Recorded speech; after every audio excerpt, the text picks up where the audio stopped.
vamos a hablar de el difícil momento político que atraviesa nuestro país. Y para eso hemos invitado al doctor Jorge Aragón, docente del Departamento de Ciencias Sociales y doctor en Ciencia Política. Gracias por estar con nosotros. No, gracias a ti. ¿Cómo definir este momento tan complicado, donde es evidente que hay un choque entre los poderes del Estado, cuyo desenlace todavía es incierto? Un choque que abarca al Poder Ejecutivo, al Legislativo y al Judicial. Difícil pregunta. Lo primero que se me viene a la cabeza es que se han redefinido los términos de cómo venían las cosas y el ajedrez político se ha movido mucho, ¿no? Entonces,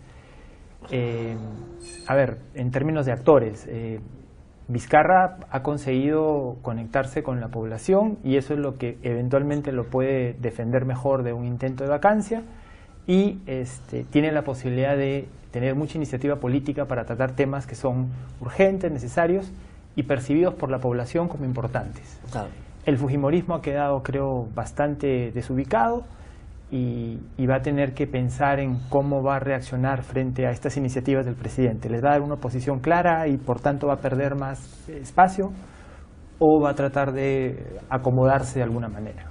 Ahora, pensemos en los últimos 6 meses, ¿no es cierto? Pero Pablo Kuczynski fue permanentemente golpeado y arrinconado por el fujimorismo. Nunca supo defenderse, tenía sus propios esqueletos en el closet, de los cuales, o sea, tuvo que dar cuenta en la hora 11ª y se lo sacaron, ¿no es cierto?, cuando ya era demasiado tarde. Entonces, Keiko Fujimori liquida a su hermano, liquida a su padre y saca un presidente y pone a otro. Y además da a entender por el recibimiento a Vizcarra, ¿no es cierto?, que el poder de Vizcarra emana no de alguna elección popular, sino de ella, ¿no es cierto? Eso es hace 6 meses, eso es marzo de este año. Sí. ¿Qué pasó después? Para que esa situación que ella tenía bajo control fuera desdibujándose. Lo primero que se me viene a la cabeza es el tema de los audios, el tema de los destapes del Poder Judicial. A estas alturas, lo que parece quedar claro era que, sobre todo el fujimorismo, tenía, digamos, varios contactos funcionando muy bien en el sistema de justicia, que le podían permitir capear el tema judiciales, que les podían permitir tener mejor pie para la elección del 2021. Eso se cayó, y se cayó por un tema relativamente azaroso, o sea, un tema de nadie esperaba que una revelación de unos audios destapara ese nivel de podredumbre, y entonces ya la estrategia no sigue funcionando, tienen que repensarla. Pero lo interesante ahí es que Vizcarra hace de eso una oportunidad. Entonces ahí entra el tema del referéndum. Según las infidencias de Keiko Fujimori, se habían reunido en una segunda oportunidad para conversar.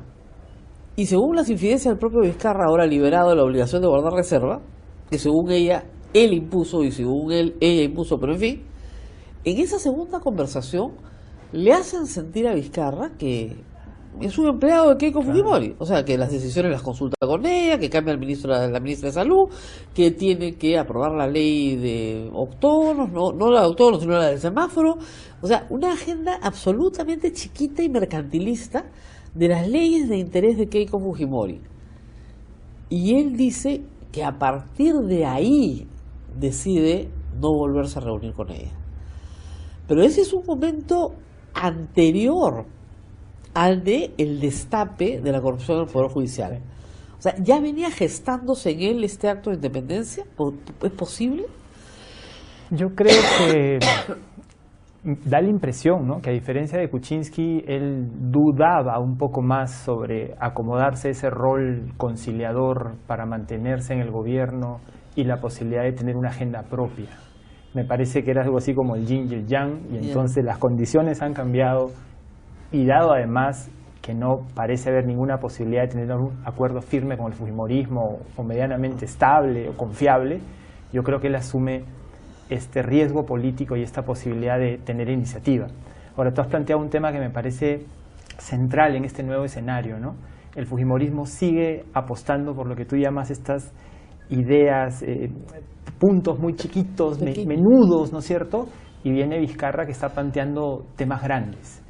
Y es curioso como la crítica de Keiko es, señor presidente, no descuide usted los temas pequeños, como si en el Perú no tendríamos que hacer las dos cosas al mismo tiempo, trabajar los temas pequeños y los grandes. En su discurso, lo urgente y lo importante es irreconciliable. No hay forma de hacer dos cosas a la vez. Política, digamos, de mediano y de largo plazo y política de corto plazo. Y despachar el problema de los programas locales. En su agenda no se puede, es evidente que ya no puede. Y en su visión y en cómo está planteando las cosas. Claro, lo cual le va a rebotar porque un político que dice que no puede hacer dos cosas a la vez es un político que termina siendo ridiculizado. Y además haciéndole algo así como escamoteando cosas que en este momento se han vuelto muy sensibles, el tema de la corrupción. Claro. Tú no puedes en este minuto ponerte de costado y tratar de justificar la permanencia de un fiscal severamente cuestionado. Hoy, en este momento, políticamente es muy costoso. Claro, ahí vamos a ir en un momento al tema de Chávarri, que ese es otro problema, pero digamos, pensemos que cuando Vizcarra asume el mandato, uno de sus primeros actos es invitar a Galarreta a Palacio de Gobierno a firmar una ley que había sido observada por el Ejecutivo, ¿no es cierto?, que la tenía que haber promulgado Galarreta y punto, pero no, lo invita a Palacio para promulgarla con él sobre la reforma de la Contraloría que excluía al Congreso del propio control de la Contraloría. Y lo hace del brazo de Galarreta, o sea, diciendo, somos lo mismo, estamos todos juntos en esto. Después hay una evolución. Es posible que el primer cambio sea la ley de supervisión de cooperativas por parte de la Superintendencia de Banca y Seguros. Y el segundo cambio es la ley Mulder, cuando le prohíben, y eso creo que es algo que no calcula el fujimorismo, a él, es decir, al Ejecutivo, hacer publicidad. Entonces, no es solamente un castigo para los medios de comunicación, que es el objeto, es un castigo para Vizcarra. Sí. No puede publicitar nada. Sí. Y ahí Keiko Fujimori no debe haber medido bien que ese era un efecto importante en la aprobación de esa norma, en la alianza que estaba tratando de afianzar con Vizcarra. Es que exactamente me parece que en la mirada de Keiko Fujimori y los suyos, incluso la idea de alianza les queda muy grande. O sea, no era una alianza, no era un vamos a ponernos de acuerdo, no, era tú vas a hacer, yo despacho contigo, yo te digo lo que tienes que hacer y tú me consultas a mí sobre las grandes decisiones o las decisiones que vas a tomar. Claro, o sea, no era la idea política de la cooperación, no. Era una concertación en los estándares como se suele pensar que dos partidos o dos líderes conciertan, no era eso. O sea, lo que ella quería era un acto de sumisión. Sí, por supuesto. Si ella hubiera planteado una concertación, tal vez le hubiera ido mejor. Sin duda alguna. O sea, se equivocó en la estrategia, porque, digamos, al exigir una sumisión, Vizcarra iba a salir pateando para otro lado, y decir no. Sí. Pero si ella hubiera planteado una concertación, tal vez hoy tendría más poder del que tiene. Estaría definitivamente en una situación menos complicada. Ahora, tú, escuchándote rápidamente, haciendo memoria, pero es el estilo político que ellos tienen, la manera como manejan su bancada, la manera como se relaciona con los otros. Ahí tú no ves ese lado de la política que es negociar, acordar, buscar lugares comunes, es más bien imponer una posición de ventaja, ¿no es cierto?, todo el tiempo para conseguir lo pequeño, lo mediano. Era la forma en la que hacía política su padre, ¿no? Claro. Que contaba con mayorías que le permitían hacerlo, y si no contaba con mayoría cerraba el Congreso y ponía una nueva. En otro contexto. En otro contexto, pero digamos, y las mentiras hay que entenderlas en su contexto. Sobre todo. Sobre todo esta frase es espectacular. Pero regresando a esto, es decir, su modo de hacer política y de entenderla es lo que la está traicionando. Aunque en marzo parecía que era la ganadora.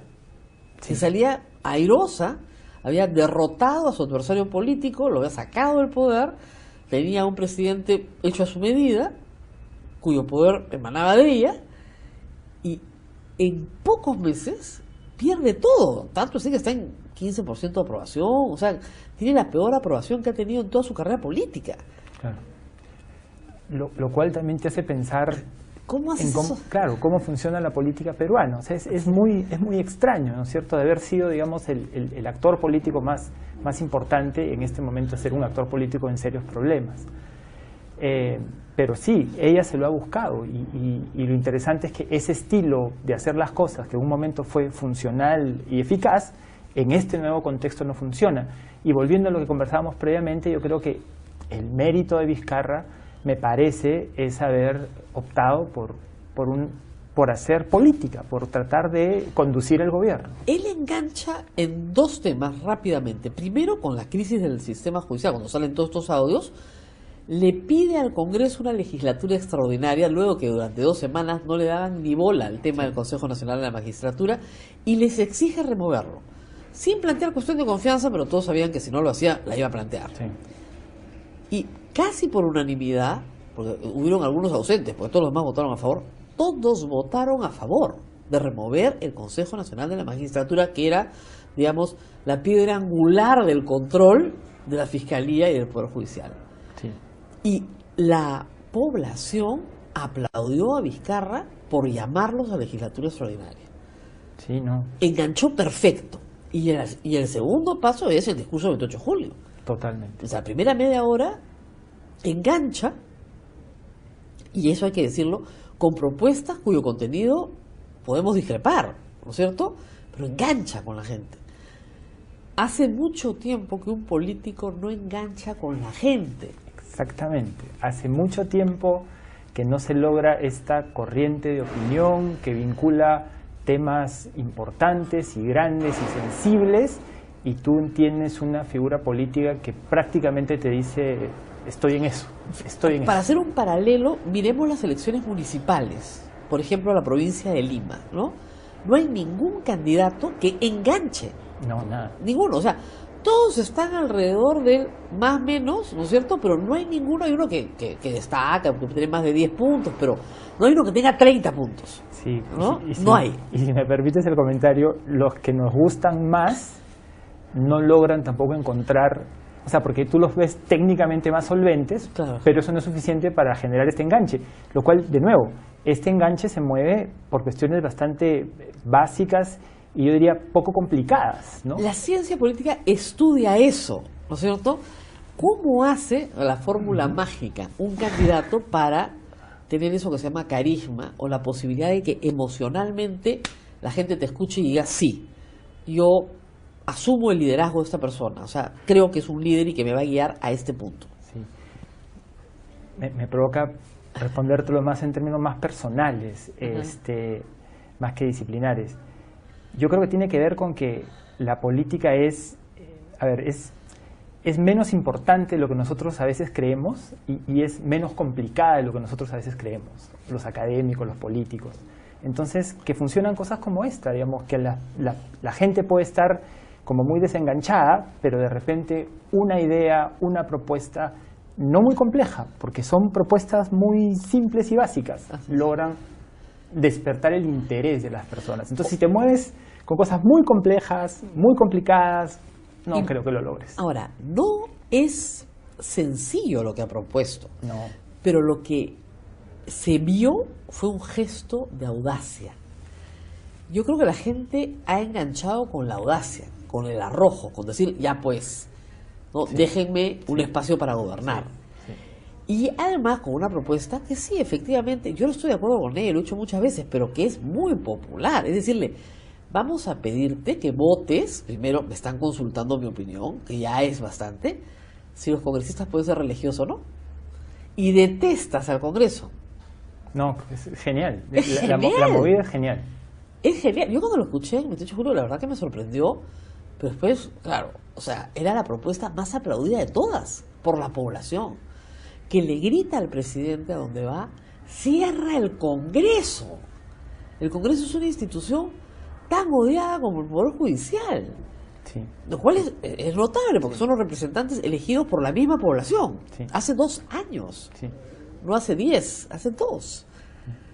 Entonces, ahora, yendo a las propuestas mismas, es evidente que una bicameralidad con 130 congresistas es imposible. Es evidente que la no reelección perpetua no es una buena idea. En todas las democracias del mundo, la reelección, en este caso porque son funcionarios que no manejan dinero, ¿no es cierto? Y en la medida en que no lo manejan, pueden reelegirse. El caso es muy distinto al del presidente de la República.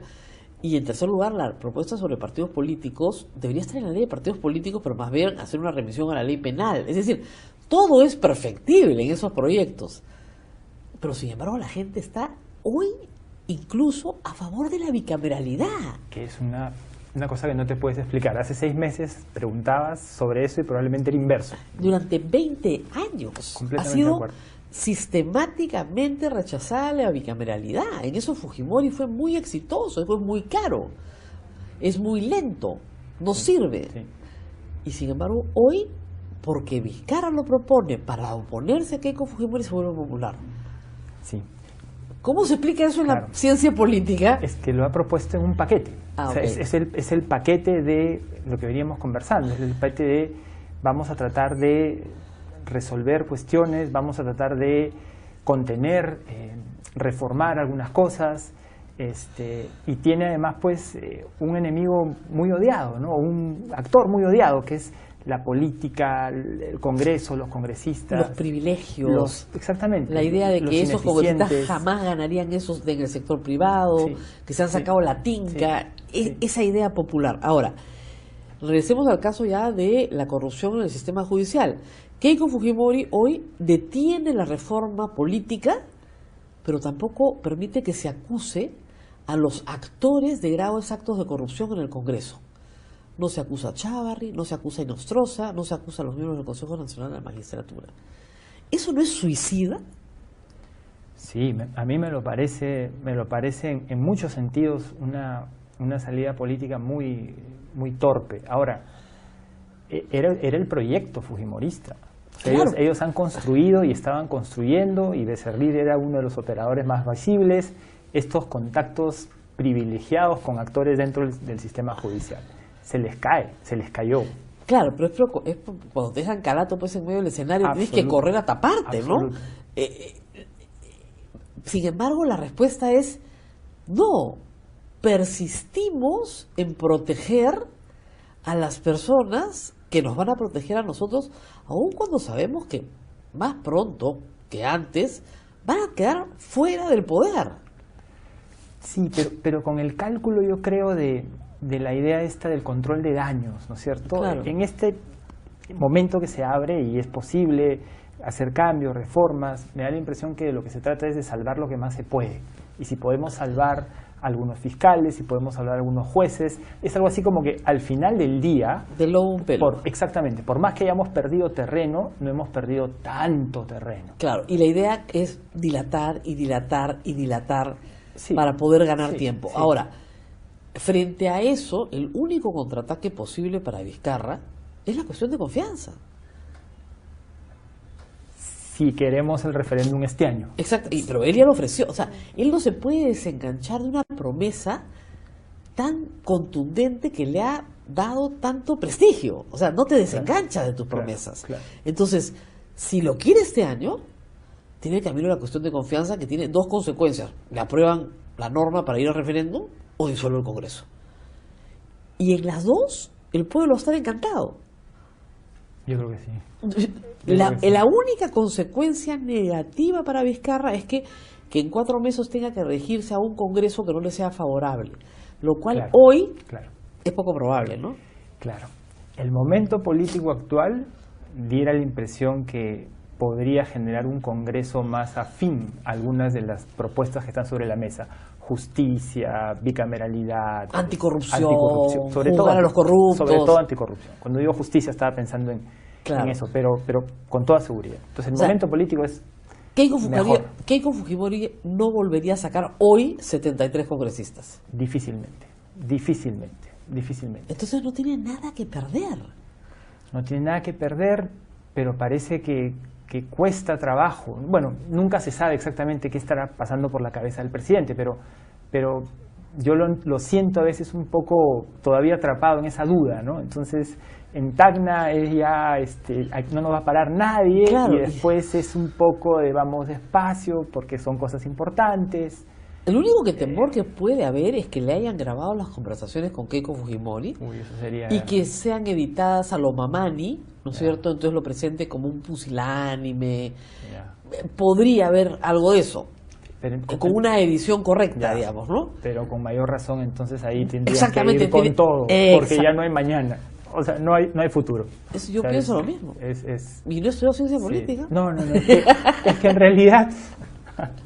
Es sentido común, ¿no? Es sentido común y es un poco de experiencia tuya de entender y mirar cosas. Y un tema adicional, la conducción política del proceso del referéndum, ¿no? Eso a mí sí me deja un poco, no sé si preocupado, pero sí es una señal de que el presidente va a tener que hilar muy fino para que eso no termine mal. Eso es verdad. Una serie de reformas mal hechas nos van a volver a poner en un disparadero muy complicado. Así es. Entonces, sí, es muy crítica su situación, no en el sentido de que esté en peligro, creo que ahora está mucho más protegido que hace unos meses, pero lo que tiene en sus manos es bastante, ¿no? Así es. Más le vale afinar esos proyectos pronto Mucho, y rápido. Mucho. ¿Y quién te dice si tal vez reducirlos, si no plantear los 4 en completo, Exacto. concentrarse en los más importantes? Así es. Y lo más importante es tener un nuevo Consejo Nacional de Magistratura. Eso es vital. Yo cuando escuché el discurso y vi las reacciones, yo tuve la misma sensación. Debiste haberte concentrado en el tema de corrupción, justicia, Claro. tal vez lo de bicameralidad, en fin, porque hay otras cosas que no necesariamente pues pasan por el lado constitucional, ¿no? Así es.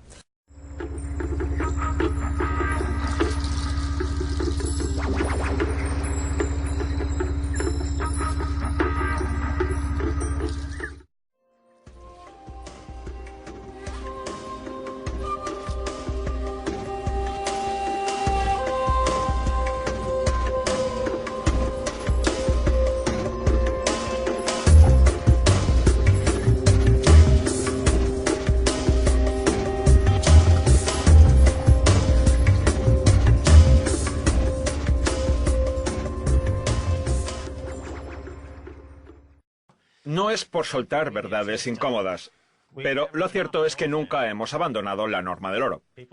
Eso es lo que dice la gente, pero la realidad es que los bancos centrales liquidan todas sus operaciones con oro. Y ahora, después de este periodo de experimentación con divisas puramente fiat, varios países se han dado cuenta de que se trata de un auténtico sinsentido y de que hay que volver a una norma del oro pura y dura. ¿Stacey? A ver, el oro siempre ha estado ahí. De hecho, nunca hemos encontrado la forma de deshacernos de él y de las verdades que nos cuenta sobre la economía.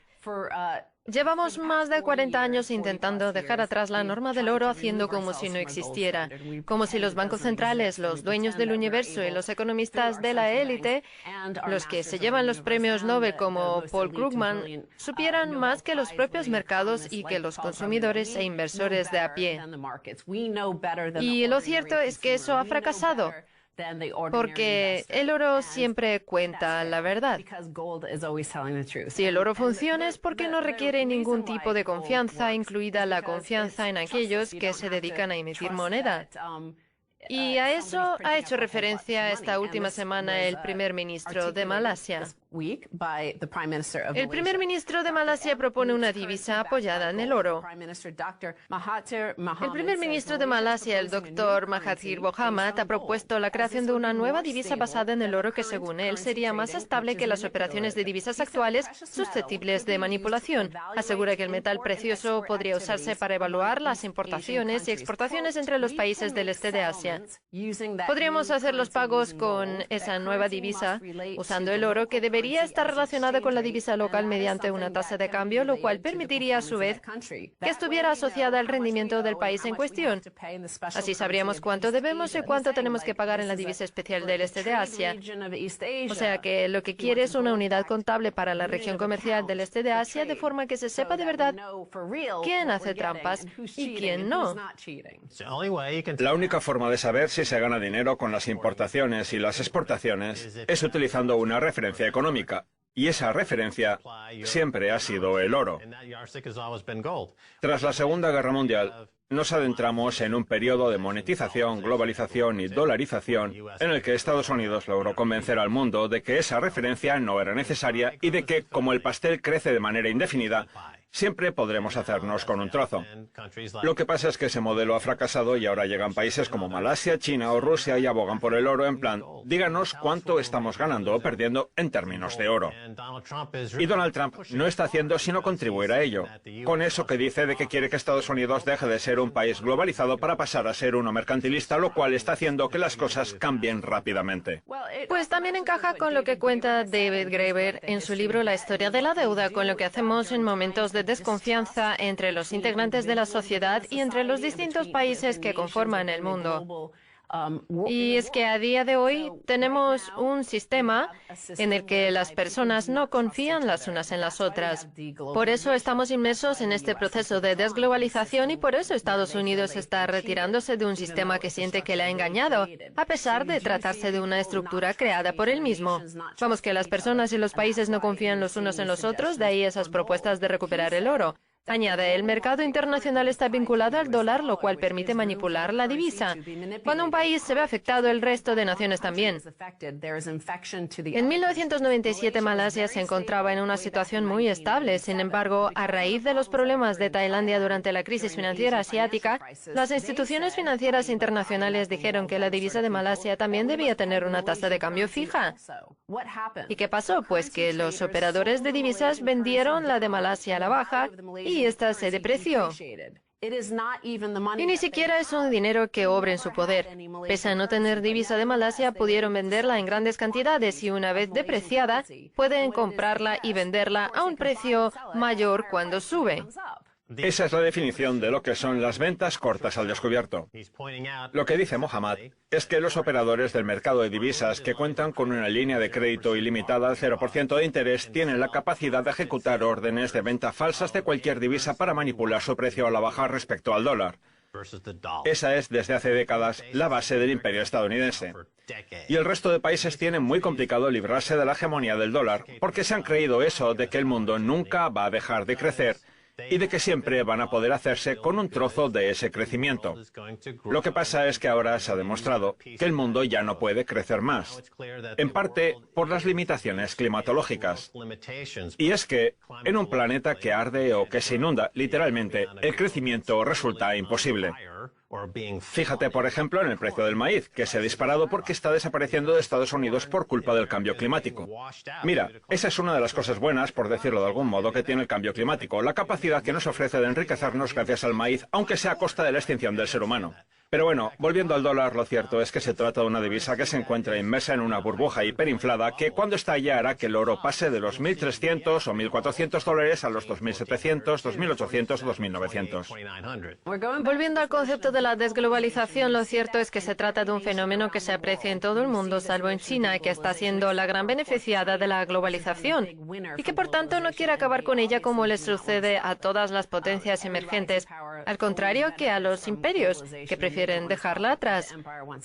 El caso es que en esta economía mundial ya nadie confía en nadie y de hecho las noticias falsas y el miedo que les tenemos, el miedo al mundo que hemos creado, acaban desembocando en unos precios también falsos, porque la economía, que es el tejido de nuestra sociedad y de nuestra existencia, carece de una unidad de medida, más allá del oro o del Bitcoin.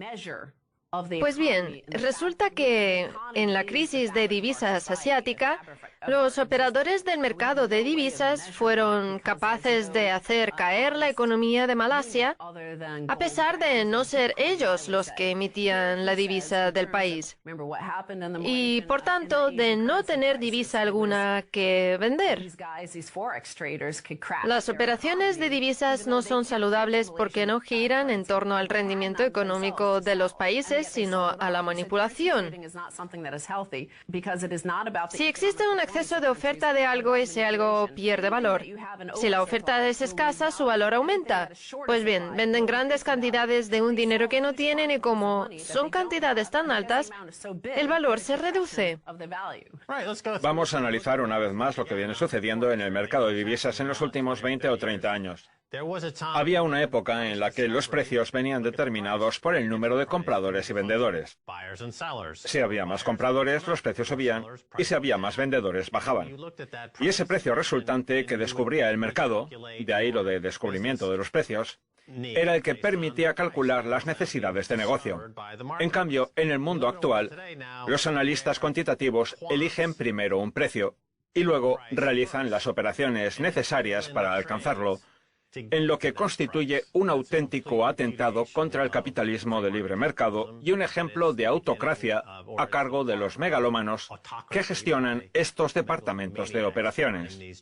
Mira, el otro día escuché en el interesante podcast de Pump una entrevista que le hicieron a Travis Kling, quien hablaba de los delitos entre analistas cuantitativos, explicando que cuando se alcanza un determinado nivel en el mercado de divisas, los analistas cuantitativos de los fondos de cobertura, extremadamente bien capitalizados, compiten por ver cuál de ellos puede abusar más del sistema y sacarle más partido, lo cual genera unos precios que luego se consideran como la realidad económica, a pesar de ser completamente ficticios, como sucede en casi todos los aspectos de la economía. Pero no podemos olvidar que los afectados son los países con sus sociedades y sus seres humanos que tienen sus propias necesidades y deseos, como sucede con los habitantes de Malasia.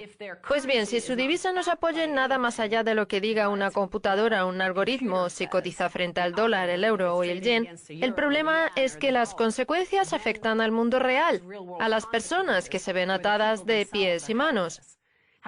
En cambio, cuando se realizan ventas cortas al descubierto de oro o de plata, hay una entrega física detrás.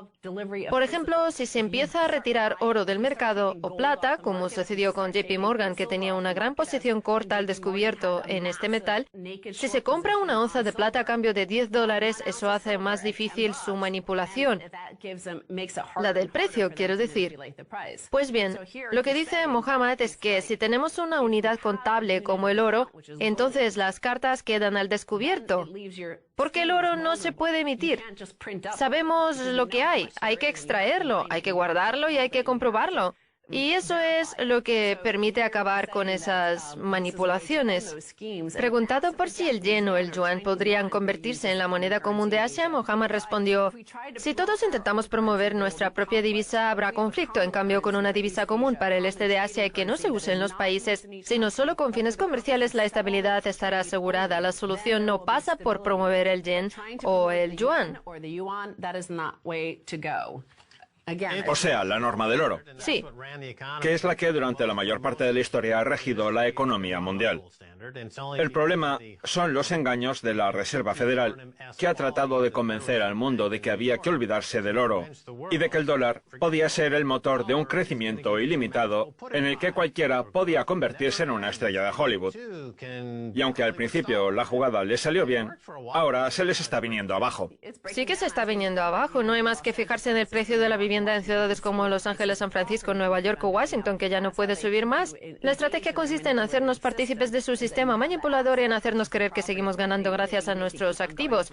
En este caso, las viviendas cuyo precio no deja de subir, cuando la realidad es que nos encontramos en un momento muy similar a 1971, año en el que el presidente Charles de Gaulle solicitó a Estados Unidos que le devolviera a Francia su oro, poniendo de manifiesto que las cantidades que Estados Unidos decía tener en sus reservas era una auténtica patraña.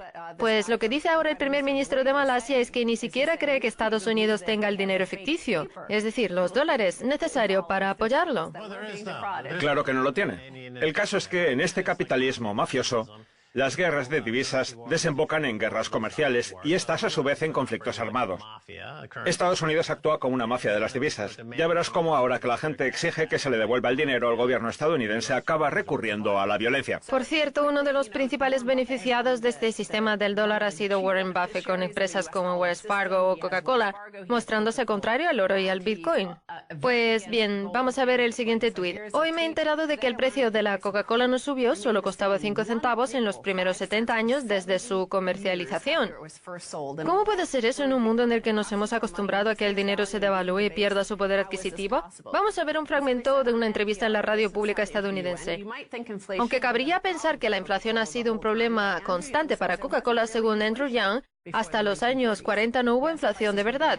Sí, los precios podían subir, el azúcar u otros ingredientes podían encarecerse, pero luego volvían a bajar. En cambio, desde los 40 la inflación ha sido una constante, los precios no han dejado de subir. Y con el abandono de la norma del oro por parte de Estados Unidos, los dólares han dejado de apoyarse en el metal, o sea que desde que abandonamos la norma del oro, los precios no han hecho otra cosa que subir. Si el salario mínimo hubiera continuado la tendencia que llevaba en 1971 cuando abandonamos la norma del oro, ahora sería de casi $50 la hora, es decir, casi 10 veces por encima de su nivel actual. En fin, es hora de hacer una pausa. Les esperamos a la vuelta con mucho más. Bienvenidos de nuevo a Kaiser Report. Es un placer tener otra vez con nosotros a una de las mentes más preclaras de la macroeconomía. Me refiero a Alistair MacLeod, de goldmoney.com. Bienvenido de nuevo, Alistair. Es un placer estar de nuevo, Max. Alistair, la semana pasada el gobernador de la Reserva Federal dijo que no deberíamos emplear el calificativo poco convencional para definir una medida de política monetaria como la flexibilización cuantitativa, que por tanto pasa a convertirse en una medida convencional. ¿Qué opina al respecto? Pues que cualquier cosa les vale con tal de emitir moneda, que es el refugio de los sinvergüenzas. Lo único que hace el gobernador de la Reserva Federal es aprovechar cualquier oportunidad que se le presenta para intentar escapar a los problemas emitiendo moneda. ¿Qué será lo próximo? ¿Mostrarse a favor de la teoría monetaria moderna?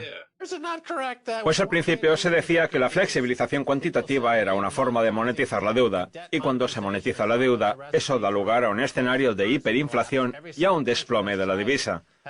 De hecho, todos los países que lo han intentado han fracasado, sufriendo esas mismas consecuencias. Sin embargo, la respuesta de los banqueros centrales ha sido no, eso no va a pasar porque se trata de una medida temporal. Incluso Ben Bernanke llegó a decir que podían dar marcha atrás a la flexibilización cuantitativa en cuestión de 15 minutos. Pues bien, ahora nos encontramos a las puertas de un cuarto programa de flexibilización cuantitativa que no tiene marcha atrás y que constituye una gran estafa Ponzi. ¿No le parece que todo esto no es más que una forma de monetizar la deuda, Alistair? Pues claro que lo es. Lo de devaluar la divisa para rescatar la economía es un auténtico despropósito, porque al final lo único que se hace es trasladar la riqueza de los ciudadanos y encima sin su consentimiento al Estado, lo cual no solo no ayuda a mejorar las perspectivas económicas, sino que además las empeora. Es cierto que puede haber un beneficio temporal, y eso es con lo que están jugando. Pero lo cierto es que esta política ya ha dejado de ser pasajera para convertirse en habitual. Es bien fácil de entender, lo único que hacen es emitir moneda. Pues los beneficios temporales son por definición prácticamente una estafa Ponzi. Todo el mundo está encantado, hasta que de pronto todo se viene abajo. Por cierto, si tenemos en cuenta que en el mundo hay 11 billones de dólares de deuda con interés negativo y que la cifra no deja de aumentar, da la sensación de que los intereses no van a subir de manera significativa en mucho tiempo. Y no solo es que los intereses vayan a quedarse en el 0% en todo el mundo, sino que esa cifra de deuda con interés negativo puede dispararse hasta los 80, 90 o 100 billones de dólares, Alistair. Vamos camino de ello, ¿no? Porque lo único que hacen es emitir moneda en parte para hacer disminuir el costo del endeudamiento y no con el objetivo de mejorar las perspectivas para el sector privado, sino con el de rebajar el costo del endeudamiento público. Esa es la finalidad principal de la flexibilización cuantitativa. Emitir moneda para que los gobiernos puedan financiar sus déficits. Además, en los próximos años, el costo del estado del bienestar va a aumentar, mientras que los impuestos recaudados van a disminuir en términos reales. Por lo que la única forma de cubrir ese diferencial es emitiendo moneda, y en esas estamos. A ver qué le parece esta discusión que llevo tiempo teniendo con Danny Blanchflower, el que fuera uno de los mandamases del Banco de Inglaterra.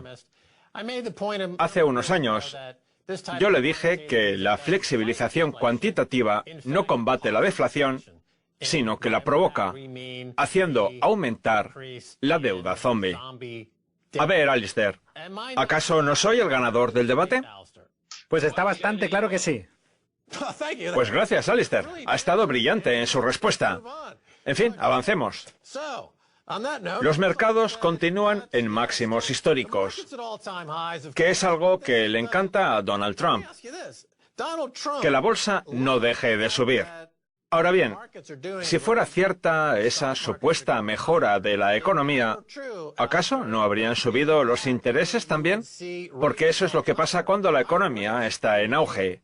Y ahora, en cambio, están bajando. ¿Tengo razón o no, Alistair?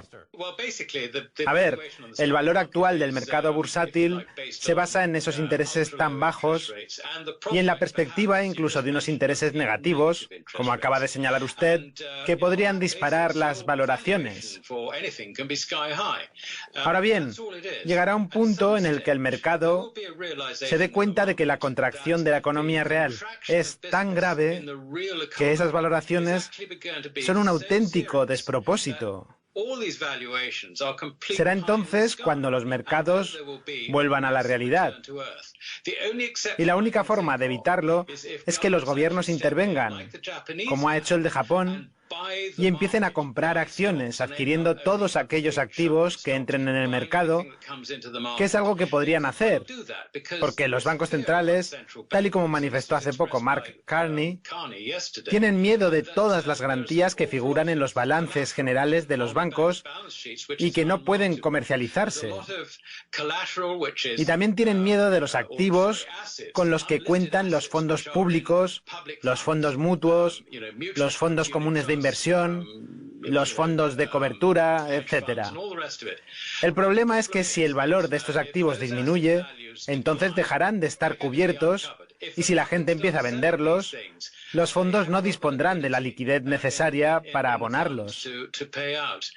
Mire, en el Reino Unido tenemos el caso concreto de Neil Woodford, gestor de un fondo de cobertura desde hace unos años y ojito derecho del sector, que a pesar de ello se ha visto obligado a suspender las amortizaciones de uno de sus fondos, lo cual está generando un grave problema. Y yo creo que va a haber más casos como ese. La economía mundial se ha convertido en una trampa en la que resulta fácil caer, pero de la que cuesta mucho salir. En fin, vamos a hablar de las garantías y del valor de los activos en relación con las declaraciones de Mark Carney. En los últimos 30 o 40 años, y especialmente desde la era de la desregulación de Reagan y Thatcher, se ha producido una constante reclasificación de lo que son las garantías buenas. Y los bancos centrales, ya sea mediante el Acuerdo de Basilea II o el Acuerdo de Basilea III, o incluso por medio del Banco de Pagos Internacionales, no hacen otra cosa que bajar el listón de lo que constituye una garantía, hasta el punto de que da la sensación de que cualquier cosa puede llegar a serlo, sin que haya ni una sola garantía que pueda considerarse buena, de acuerdo con la definición que se le daba hace tan solo 10 años.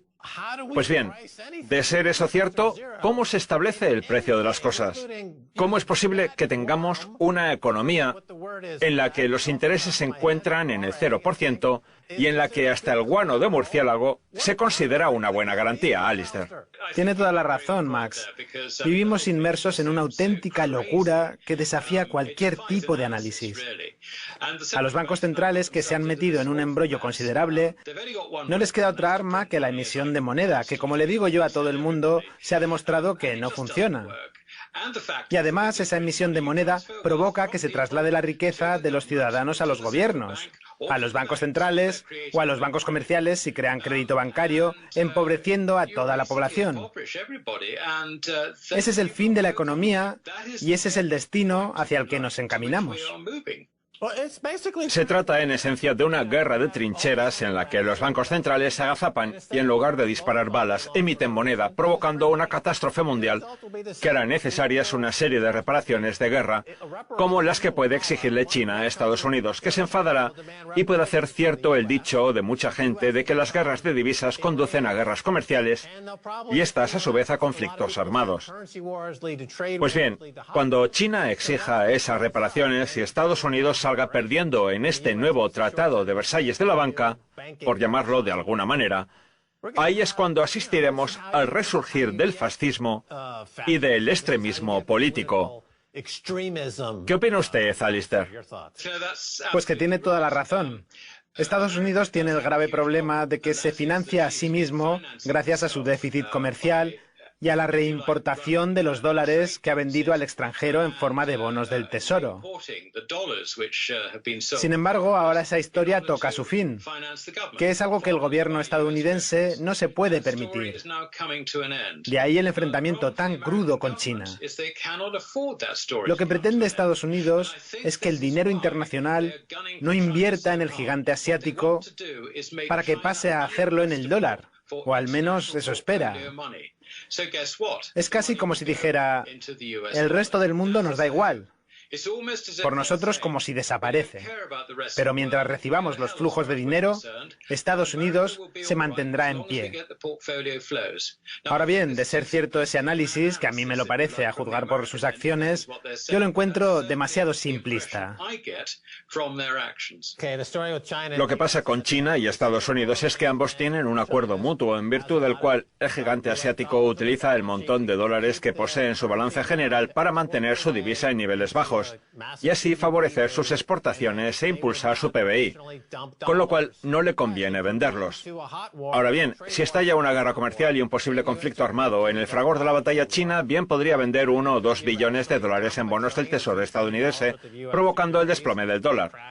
Y además, según Chris Cook, un respetado analista energético, China se ha convertido en la muleta clave en el mercado del petróleo, hasta el punto de poder llegar a hacer incluso que este se desplome y hundir a todas las empresas estadounidenses dedicadas a la fracturación hidráulica, lo cual provocaría que Estados Unidos volviera a depender íntegramente de otros países en materia energética. Eso es lo que puede pasar cuando vivimos en un mundo en el que, como señaló usted, todos los problemas se intentan resolver de la misma manera, emitiendo moneda. A mí me gustaría ser prudente y decir que es poco probable que China vaya a provocar una situación económica desagradable. Lo que sí que veo más probable es que responda a Estados Unidos con su misma moneda. Vamos, que yo no creo que el gigante asiático vaya a adoptar una actitud agresiva, salvo que se vea arrinconada por los neoconservadores estadounidenses, en cuyo caso puede que no le quede otra que alejarse completamente del dólar, como sugiere usted. Pero llegado el caso, yo no creo que fueran a ponerse a vender dólares. Lo que sí que harían seguramente es hacer aumentar el precio del oro, que sería algo mucho más lógico y sutil, porque si el oro subiera hasta los 2.000 o 2.500 dólares, el impacto en la moneda estadounidense sería tremendamente negativo, habida cuenta de que es el otro valor de referencia en esta cotización. Y además la gente tampoco culparía a China por hacer que el precio subiera, porque hay mucha gente que compra oro. Los chinos, los rusos, los turcos, los hindúes. Y siempre se diría que la política monetaria estadounidense les ha llevado a comprar oro por encima de la oferta disponible. Vamos, que yo creo que China no necesita realizar ninguna acción directa como pueda ser la venta de bonos del Tesoro estadounidense. A mí eso me parece un comportamiento demasiado agresivo que le haría perder el apoyo que tiene en el resto del mundo fuera de Estados Unidos. Muy bien, Alistair. Gracias. Ha sido un placer.